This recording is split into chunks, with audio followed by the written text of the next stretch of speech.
tolong dibimbing bersama-sama pertanyaan terlebih dahulu. Berdoa dimulai.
Kurang tahu Pak, nggak terangin.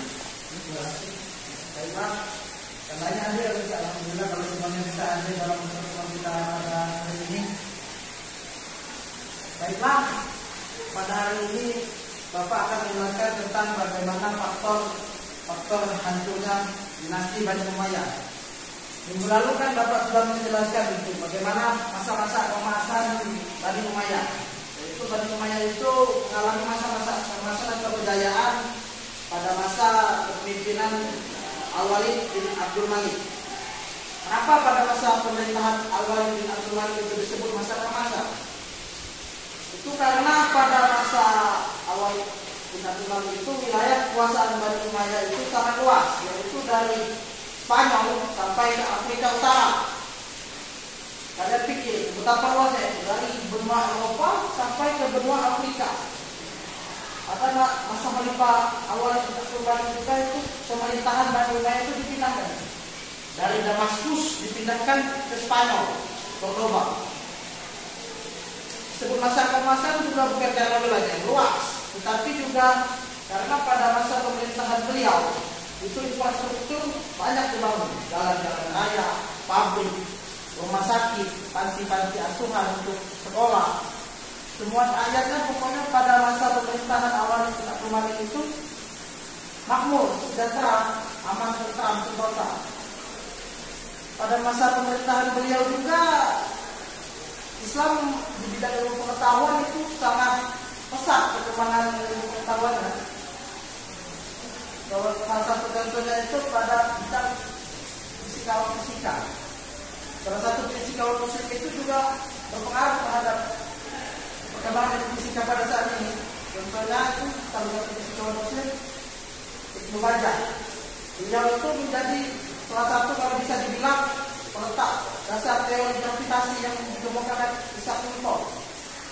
Beliau itu berpendapat bahwa setiap ada reaksi itu pasti ada aksi. Kemudian kan teori ini dikembangkan lagi oleh orang Barat karena Islam hancur.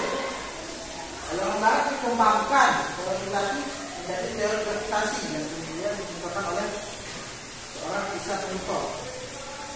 Kemudian jadi pada hari ini Bapak akan menjelaskan kenapa Bani Umayyah itu dibikin besar tadi maju berkembang kan bisa runtuh. Itu ada dua faktor.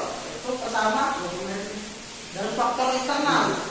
Apa faktor internal dari dalam? Dari dalam pemerintahan Bani Umayyah itu banyak terjadi perebutan kekuasaan antara orang Arab Utara dan orang Arab Selatan. Berebut aja menjadi raja namanya. Iya Pak.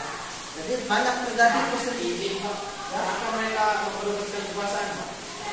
Menjadi raja, pemimpin, menjadi pemegang tangga tertinggi untuk memimpin dinasti yang sedang berkembang, Bani Umayyah. Jadi ada itu terjadi perpecahan antara Utara dan Selatan sehingga terjadi konflik di dalam keluarga kerajaan. Kemudian juga itu roda pemerintahannya juga nggak jalan, jadi banyak rakyat wilayah kecil yang di bawah pemimpinan Bani Umayyah itu berontak ingin membebaskan diri dan memerdekakan diri itu. perkenalan. Jadi faktor eksternal. Belum lagi kan pejabat-pejabat Bani Umayyah itu sudah mulai banyak korupsi di akhir pemerintahannya karena masuk kepemimpinan Marwan II. Banyak pejabat-pejabat Bani Umayyah itu sudah masuk korupsi. Dan terakhir sebelum Bani Umayyah itu hancur, Bani Umayyah itu mendapatkan serangan dari dinasti Abbasiyah, kemudian akan tumbuh menjadi dinasti baru yang akan menjadi pemimpin Islam baru. Nah, maka dari itu hancur habis. Marwan II pada saat itu kan waktu diserang oleh dinasti Abbasiyah sempat melarikan diri ke Mesir, walaupun pada akhirnya bulan Agustus tahun 750 Masehi Marwan II dinyatakan tewas dan akhirnya berakhirlah masa kejayaan Bani Umayyah yang kemudian akan digantikan oleh dinasti Abbasiyah. Baiklah, hanya itu yang Bapak bisa sampaikan pada hari ini. Untuk minggu depan nanti Bapak tugaskan kalian untuk mencari materi tentang bagaimana faktor-faktor berdirinya dinasti Abbasiyah. Jadi minggu depan Bapak minta jelaskan satu persatu ke depan apa-apa saja yang menjadi penyebab berdirinya faktor dinasti Abbasiyah. Dan Bapak cukupkan sampai di sini. Semoga ilmu yang Bapak bagikan bermanfaat untuk kalian. Amin. Baiklah, Bapak akhiri. Assalamualaikum warahmatullahi wabarakatuh. Waalaikumsalam.